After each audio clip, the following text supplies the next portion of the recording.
आज संपूर्ण जिल्ह्याच्या वतीने सन्माननीय जिल्हाधिकारी साहेबांना शेतकऱ्याच्या संदर्भात जे काही वन्य प्राण्याचा त्रास आहे त्या संदर्भात शिवसेनेच्या वतीने आज या ठिकाणी निवेदन देण्यात आलं आहे।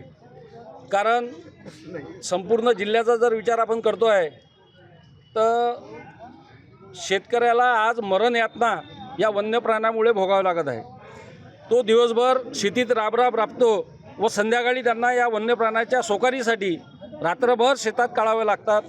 म्हणून या मरण यातनेतून वाचवण्यासाठी सन्माननीय जिल्हाधिकारी साहेबांना सांगितलं आहे की तुम्ही वन विभागाला ज्या काही संरक्षित जमिनी आहेत त्या ठिकाणी हे सर्व वन्य प्राणी आपण वन विभागाच्या माध्यमातून रेस्क्यू करून त्या ठिकाणी आपण त्यांना संरक्षित ठिकाणी नेण्यात यावं।